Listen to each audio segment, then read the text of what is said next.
C'est l'heure de politique en partenariat avec Slate.fr. Quand on est maudit, doit se dire le patron d'AstraZeneca. Ce vaccin mal né a connu les pires turpitudes entre doute, suspicion, suspension. Le mal est fait et il semble qu'on l'enterre gentiment au profit d'autres vaccins et de nouvelles générations. Autre enterrement, celui de l'ENA qui a formé et produit sous la Ve République 4 présidents, Giscard, Chirac, Hollande et Macron et 22 premiers ministres. Ainsi en a décidé Emmanuel Macron. Certains diront que la tête de l'ENA a été offerte aux Gilets jaunes, puisque c'est la première fois que le président l'avait évoqué. D'autant qu'il s'agit, alors d'autres disent qu'il s'agit peut-être d'une diversion en plein Covid, ou bien donner le sentiment qu'il réforme quelque chose dans ce pays. On en parle avec Jean-Marie Colombani, cofondateur de Slate.fr et ancien directeur du Monde. Bonsoir Jean-Marie. Nathalie Saint-Cric, éditorialiste politique à France Télévisions et auteur du livre « Je vous aiderai à vivre, vous m'aiderez à mourir ». Clémenceau, son dernier amour, ses derniers combats. Et c'est aux éditions de l'Observatoire. Et donc bonsoir Nathalie. Bonsoir Roselyne. Et bonsoir Laurent Geoffrin, président du mouvement Engageons-nous. Bonsoir. Bonsoir Laurent, et nous rejoindrons pour la chronique sur la politique sur les réseaux Véronique Reissoul de Backbone Consulting. Donc un mot de l'actualité toute fraîche, c'est Jean Castex qui crie victoire sur les 10 millions de vaccinés. Ça y est, on est passé la barre des 10 millions. J'ai envie de dire Jean-Marie, il y a de quoi crier venez voir. En tout cas, il faut le dire mezzo voce, ou il faut le dire avec le plus de modestie possible, parce qu'on sait que la France est en retard de ce point de vue-là. Donc voilà, alors c'est bien déjà de suivre le calendrier prévu désormais, 10 millions maintenant, et les choses vont s'accélérer dans les semaines et les jours et les semaines qui viennent, avec toutefois un handicap supplémentaire qui est le fameux AstraZeneca, puisque ce qui est bien, c'est qu'aujourd'hui, en gros, 2 Français sur 3 veulent se faire vacciner. Ce qui est moins bien, c'est qu'il y aura au moins certainement la même quantité de personnes pour éviter l'AstraZeneca. Et l'AstraZeneca, c'est, je crois, autour de 1/4 des doses programmées par le gouvernement pour la vaccination. Donc, s'il manque 1/4 des doses ou si elles sont réduites, les objectifs finaux seront peut-être plus difficiles à atteindre. Voilà. Mais en tout état de cause, le gouvernement a intérêt à rester modeste compte tenu du fait qu'on a du retard et compte tenu du fait aussi qu'il faut vaincre un certain scepticisme ou une certaine lassitude dans l'opinion et qu'il faut au contraire montrer par les actes, par les faits, par la multiplication des centres de vaccination et le fait que celle-ci soit de plus en plus fluide, que les choses avancent. Oui. Alors le vaccin AstraZeneca va-t-il finir à la poubelle? Écoutez la ministre Agnès Pannier-Runacher, on l'écoute. AstraZeneca, on en a besoin jusqu'à la fin du premier semestre, probablement, parce que c'est un appui important, 1,4 million de doses AstraZeneca cette semaine. C'est en plus un vaccin qui a un mérite, c'est que sa chaîne du froid est relativement simple.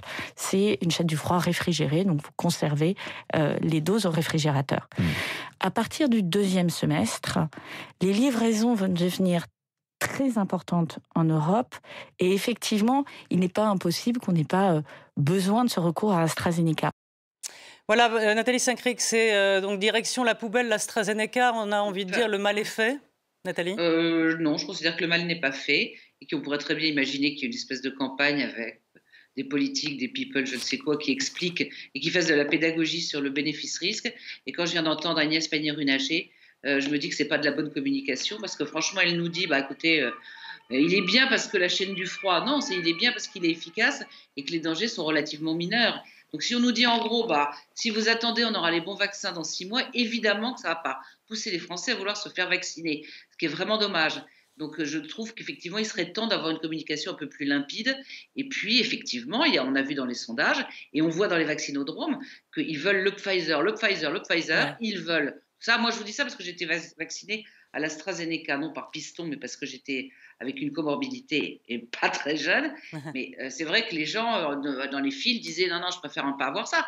Mais je pense qu'il faudrait vraiment expliquer que dans la situation actuelle, si on veut revivre normalement, l'AstraZeneca, et si l'Europe se met d'accord pour que ce ne soit pas les moins de 30 ans, les moins de 55, qui est même extrêmement modeste. Ouais. Laurent Donc il faut foncer. Laurent Geoffrin, est-ce que vous dites, comme le pape Jean-Paul II, n'ayez pas peur? Vous êtes d'accord avec Nathalie ou vous considérez que les doutes... je suis d'autant... Pardon. Je suis d'autant plus d'accord que moi-même, j'ai été vacciné à l'AstraZeneca. Et donc, voilà, il faut voir le risque est évalué à un risque sur 110 000, je crois, ou 120 000, je ne sais plus, qui doit être à peu près le même que le fait de faire un trajet en scooter ou de prendre l'autoroute pour aller sur la Côte d'Azur. C'est à peu près le même genre de risque. Parce qu'on dit qu'il y a un bénéfice-risque, on a l'air de dire qu'il y a plus de morts d'un côté que de l'autre. Mais ce n'est pas plus de morts, c'est que ça n'a rien à voir du point de vue statistique. Non, mais Laurent, vous êtes rationnel. Là, je vous parle d'une peur. Là, les gens, on lisait dans les journaux ce matin que des gens n'avaient pas envie de se faire vacciner par l'AstraZeneca, qui était un peu le chat noir. Donc, je comprends, mais c'est irrationnel. C'est irrationnel. Quand on a démarré les vaccins, il y avait des accidents. On a démarré les vaccins au XVIIIe siècle. Le roi Louis XVI et toute sa famille se sont fait vacciner en public pour montrer que le risque était minime. Et ils ne sont pas morts, comme vous le savez, ils ne sont pas morts de la variole. Non. On s'en souvient pas, mais voilà, il peut lire ça à tête reposée. Vous pouvez faire la déduction. Emmanuel Macron a fixé un calendrier. Pardon ? Ah, c'est pénible ce Skype. Je vous entends plus. Qu'est-ce que vous disiez, Laurent ? Non, le risque est absolument minime. Donc, il vaut mieux se faire vacciner avec ce vaccin-là que pas du tout. On risque infiniment moins. Donc, évidemment, il faut le faire. Emmanuel Macron a fixé un calendrier. D'ailleurs, ce serait intéressant de savoir... Oui. Oui. Ce serait intéressant de savoir si les vaccins habituels, vous savez, ceux qu'on donne aux enfants, combien il y a d'accidents ? À mon avis, il y en a des accidents. Mais on n'en parle jamais parce qu'ils sont tellement peu nombreux que ça ne vaut pas le coup d'en parler. Et si ça se trouve, la proportion avec l'AstraZeneca est à peu près la même. Alors, Emmanuel Macron a fixé un calendrier de sortie à la mi-mai. Cette semaine, le président a dialogué avec des élèves. Il a employé, bien sûr, le conditionnel, mais quand même, il dit qu'il ne devrait pas y avoir de reconfinement. Il y a quelques années, Manuel Valls avait dit « La parole publique est devenue une langue morte ». On comprend la nécessité de donner des perspectives aux Français. Nathalie, le président joue-t-il avec le feu en donnant ces perspectives? Non, je ne pense pas qu'il joue avec le feu, mais je pense qu'il prend un certain risque. Et on en avait déjà pris par le passé. Et là, celui-là est important. C'est-à-dire que les gens vont être absolument lassés. Si effectivement il n'est pas capable, enfin la France n'est pas capable de tenir ses engagements, c'est-à-dire à rouvrir progressivement un certain nombre de lieux de culture ou de restaurants et maintenir les écoles fermées. C'est-à-dire que si, après nous avoir dit, la montée en puissance des vaccins, là on est à 10 millions, Jean-Marie l'a dit tout à l'heure, si on est à 20 mi-mai, si on est à 30, et qu'on peut se permettre de tenir le calendrier, mais c'est la dernière fois qu'on peut nous dire quelque chose et ne pas le faire. Donc effectivement, pour ne pas retomber sur la phrase de Valls, les promesses doivent être impérativement tenues et on ne pourra pas nous faire le coup de « il s'est produit, c'est le virus qui est le maître du temps ». Soit le virus est le maître du temps et on reste très modeste, soit effectivement on maîtrise un tant soit peu les choses, on annonce des perspectives et il faut être capable de les tenir, autrement ça sera dramatique. Jean-Marie, les Français voient des pays déconfinés comme la Grande-Bretagne et le Portugal. Alors, on sait pourquoi. Ils ont confiné durement. Et aujourd'hui, ils sortent la tête de l'eau. C'est normal. Pourtant, il y aura un effet de comparaison qui va faire mal, non ? Oui, il y aura sûrement un effet de comparaison. Là, pour revenir à la déclaration la plus récente d'Emmanuel Macron, on a bien compris qu'il échangeait le respect des nouvelles restrictions contre des perspectives. Mais ces perspectives, comme elles sont difficiles, elles seront de toute façon difficiles à tenir, parce que rappelez-vous, des perspectives, il en avait fixé au mois de novembre pour quelques semaines, il en avait fixé aussi pour la mi-janvier, puis on nous a dit à travers le porte-parole du gouvernement, non, ce sera plutôt mi-avril, maintenant c'est mi-mai.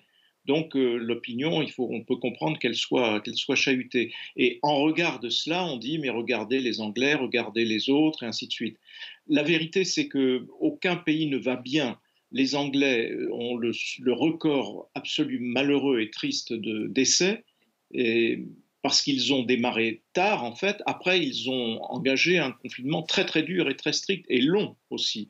dont on nous dit que les Français ne l'auraient pas accepté. Les Allemands aussi ont tergiversé quelque peu et puis ils ont dû reconfiner avec beaucoup de difficultés avec les Länder et ainsi de suite. L'Italie en est à son 4e confinement. Donc on peut toujours se comparer, je pense que ça ne sert pas à grand-chose, mais c'est vrai. Et donc voilà, mais cela dit, vous avez raison, on dira, regardez, la Grande-Bretagne a réussi à vacciner 20 millions de personnes, ainsi de suite. Voilà, ce sera évidemment une comparaison, mais je ne pense pas qu'elle soit pertinente compte tenu de la situation relative de chacun des pays. On va passer à l'ENA, donc, puisque Emmanuel Macron l'avait annoncé lors de la crise des Gilets jaunes, il veut fermer cette école des élites françaises, et ceux qui l'ont fait, c'est ceux qui l'ont fait qui en disent dans le fond le plus de mal. Chevènement dénonçait l'énarchie. Alors sortir de l'inspection générale des finances était jugé sérieux mais ennuyeux au possible, traité de crâne d'œuf. Les énarques, pourquoi ont-ils si mauvaise presse, Laurent Geoffrin? Ils ont mauvaise presse parce que les politiques se sont défaussés sur eux. Cette idée selon laquelle l'ENA gouverne la France est fausse si on parle des hauts fonctionnaires. Les hauts fonctionnaires ne gouvernent pas la France. Alors ça peut être une force de ralentissement, ça peut être une force d'influence, mais dans un ministère, c'est le ministre qui décide à la fin des fins. Et s'il ne le fait pas, c'est qu'il n'est pas à la hauteur, c'est tout. Ce n'est pas la faute des hauts fonctionnaires. La seule critique qu'on peut faire, et qui est pertinente, alors pour le coup, c'est qu'il y a beaucoup d'hommes politiques qui sont énarques. Alors ça crée une sorte de consanguinité au sein de la classe politique qui peut aboutir à des conformismes.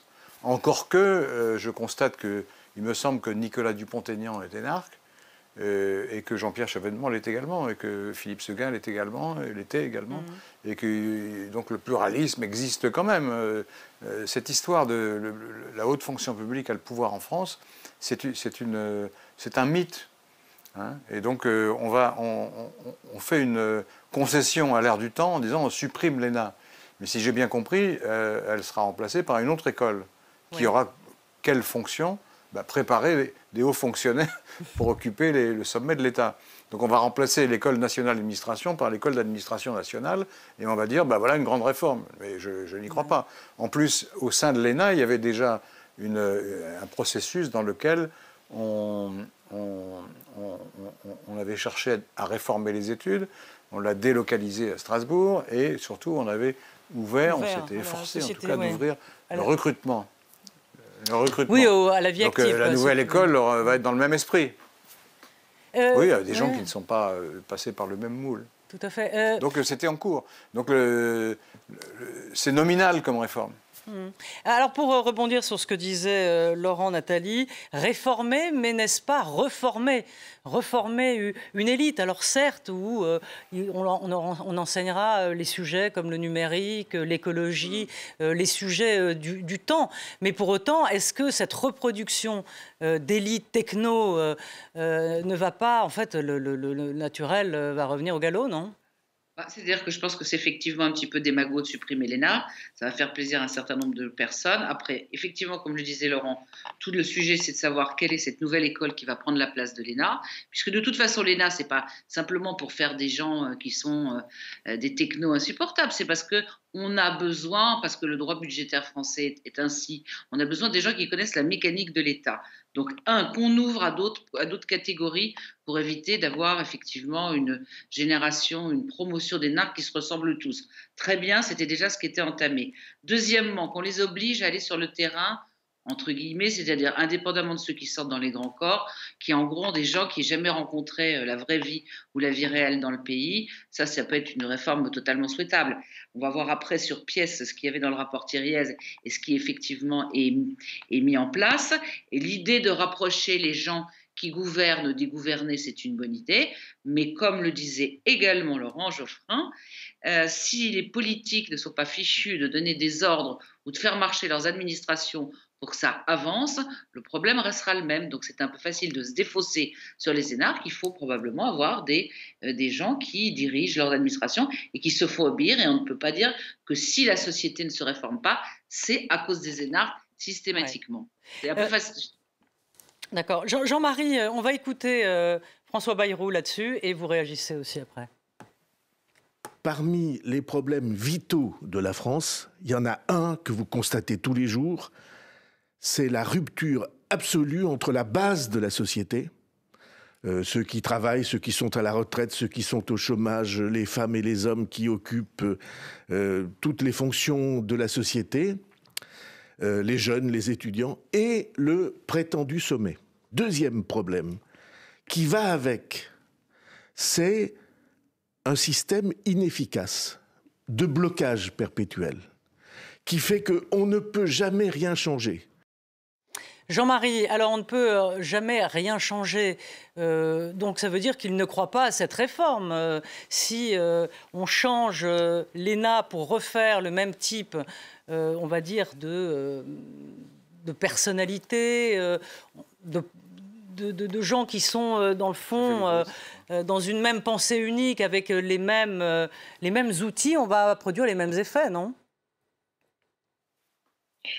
Oui, enfin, on attend avec impatience les idées du haut-commissaire au plan sur ce sujet, puisqu'il est censé réfléchir à l'avenir et à tracer les voies de l'avenir. Je pense que c'est une vision assez caricaturale que celle de François Bayrou qu'il vient de nous offrir et qui est voilà, une sorte de truc de réflexe pavlovien.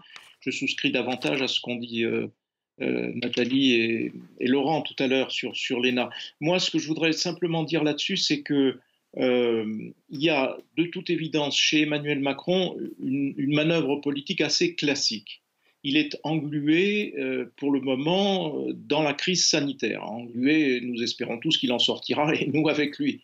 Mais étant monopolisé par la crise sanitaire qui pèse sur tout le monde, il fait diversion. Et il fait diversion en faisant un peu d'idéologie. Alors cette idéologie en question, c'est un peu du populisme chic, parce que la tête de l'ENA a été offerte, rappelez-vous, aux Gilets jaunes. Donc en compensation de la protestation des Gilets jaunes. Et donc les chaînes d'infos en bonne logique devraient passer d'un non-stop sur l'AstraZeneca à un non-stop sur l'ENA, les énarques, pourquoi les supprimer, faut-il les supprimer, ainsi de suite. Donc la manœuvre politique, pour moi, elle est assez basique, elle est assez simple. Je ne suis pas sûr qu'elle soit utile dans le moment présent où on aimerait plutôt que le gouvernement se concentre exclusivement sur la gestion de la crise sanitaire. Par ailleurs, c'est vrai qu'en France, il y a un problème permanent, celui-là, mais qui est très difficile à résoudre, parce que le problème n'est pas celui de l'ENA toute seule, le problème c'est celui du système français qui repose sur les grandes écoles. Et c'est les grandes écoles qui, de fait, par leurs anciens élèves et les postes qu'ils occupent, tiennent le pays. Or, le problème que l'on peut pointer, c'est que nous sommes un pays qui a fait une révolution parce que tout se jouait à la naissance, et qui est aujourd'hui dans une sorte de colère permanente depuis une bonne vingtaine d'années, parce que tout se joue à 20 ans. Tout se joue à travers des concours à 20 ans, et ensuite les choses se figent.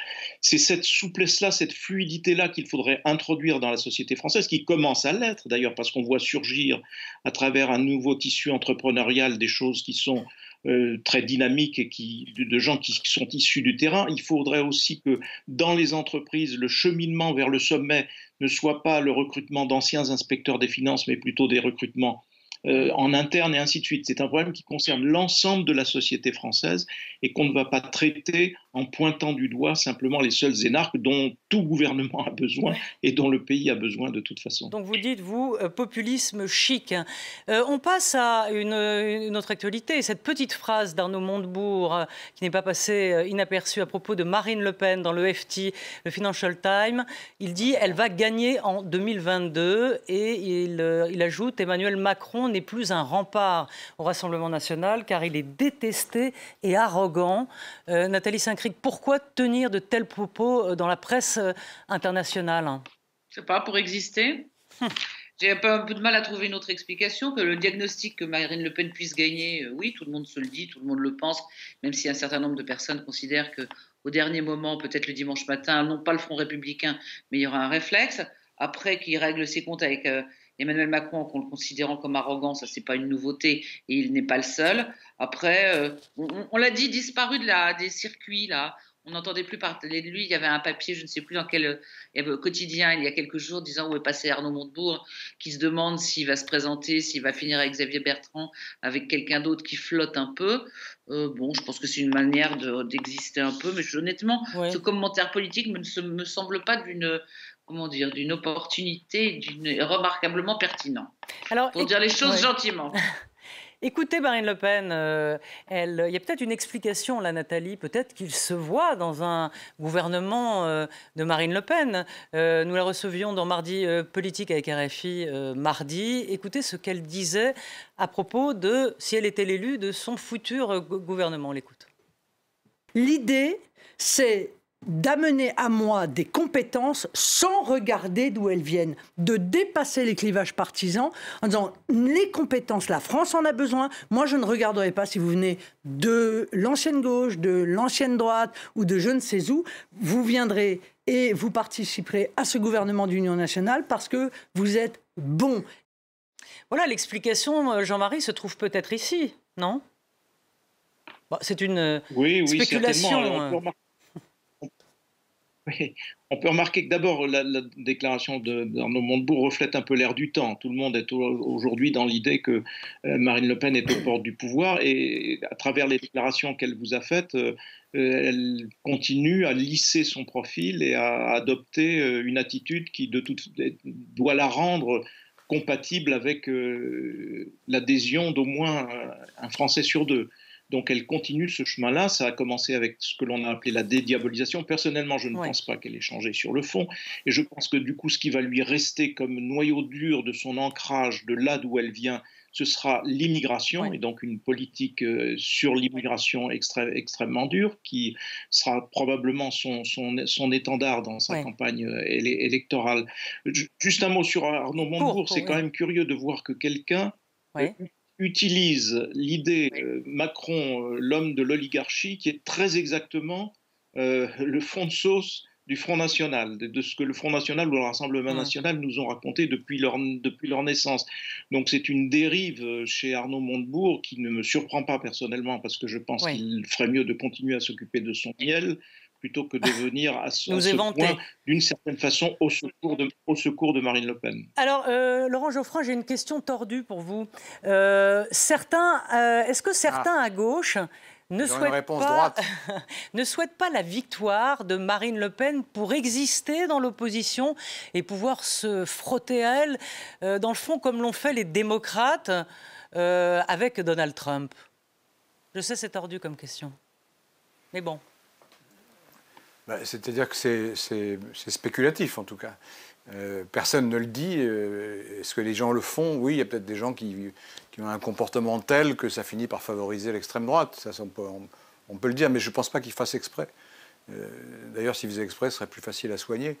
Mais il y a des maladresses à gauche, plus exactement dans la gauche radicale, et notamment la gauche que j'appelle moi identitaire, qui donne des armes en permanence à l'extrême droite.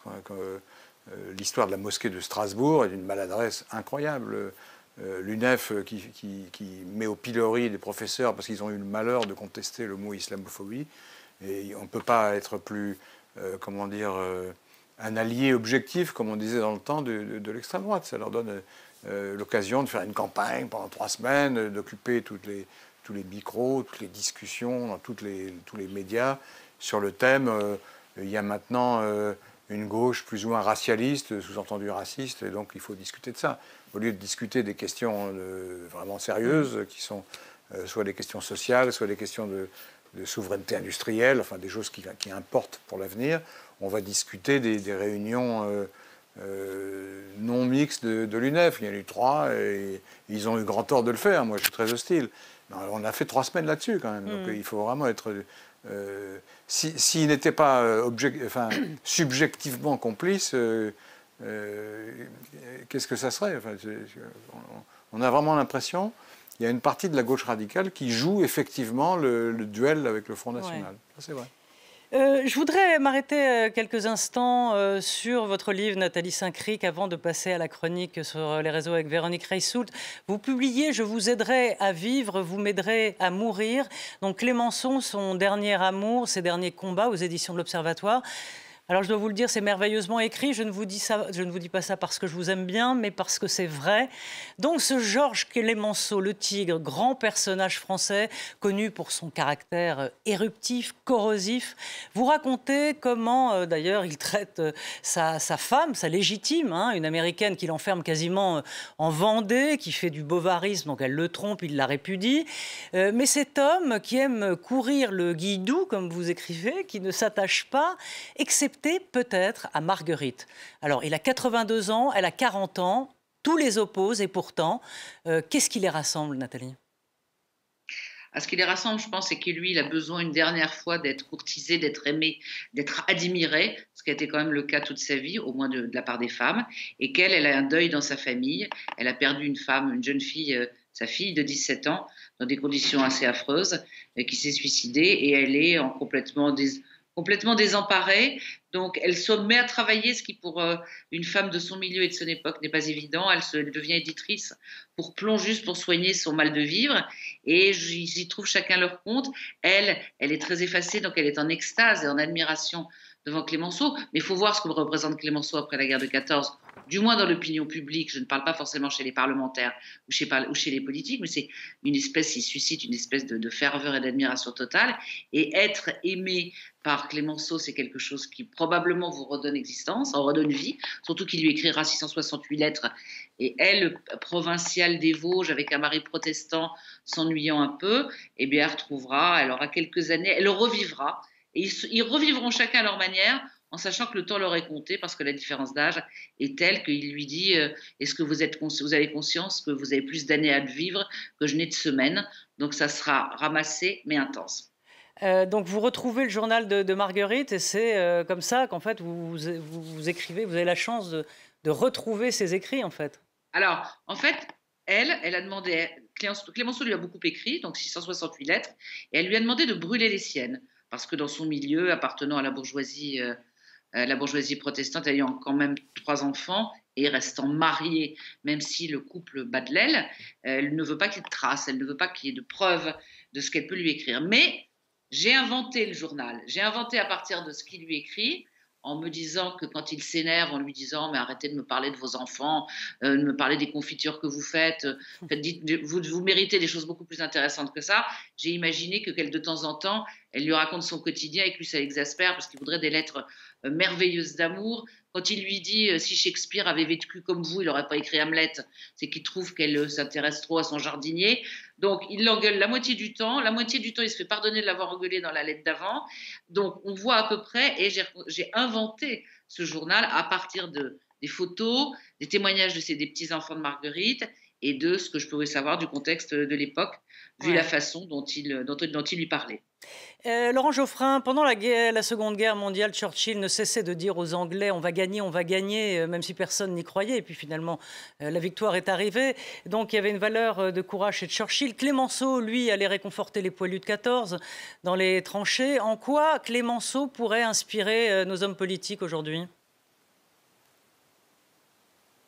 À beaucoup d'égards, puisque c'était à la fois dans son ascension, parce que c'est un polémiste, il est drôle, il est extrêmement brillant. Il faut lire, il y a une chose qui est fascinante chez Clemenceau, c'est le réquisitoire qu'il fait contre la colonisation. Parce qu'on dit aujourd'hui, oui, les républicains ont été les parangons, les fourriers, les maîtres d'œuvre de la colonisation de la moitié du monde, mais il faut lire Clemenceau, parce que le débat contre Ferry, il y a tous les arguments qu'on connaît aujourd'hui, qui sont alignés par Clemenceau avec un brio et un talent oratoire hors du commun. C'est un discours à relire, quoi, vraiment. Et puis toutes les causes qu'il a défendues, à commencer par la cause de Dreyfus, il y a une scène formidable, c'est quand il est directeur c'est l'Aurore, je crois, et que Zola lui apporte son article « J'accuse ». C'est lui qui Zola vous savez, Zola avait titré le papier lettre au président de la République sur le cas de M. Alfred Dreyfus. Et Clemenceau, qui rentre de l'opéra, il est en frac, il prend un crayon, il barre le titre et il met « J'accuse ». Voilà, ça c'est un rêve de rédacteur en chef. Libé, lorsque vous étiez à Libé, vous avez fait des excellents titres, donc voilà. Merci Laurent. On va vous échanger, pardonnez-moi cette expression, avec Véronique Reissoul pour la politique sur sa chronique. Vous y gagnez beaucoup. Non, je ne sais pas. Mais un mot en attendant. Ah ben Véronique, vous êtes là, formidable. Peut-être, au revoir Laurent, merci beaucoup. Il y a un petit gymkhana là pour... Au revoir, merci. Véronique, la politique donc sur les réseaux. On passe le jingle, bien sûr.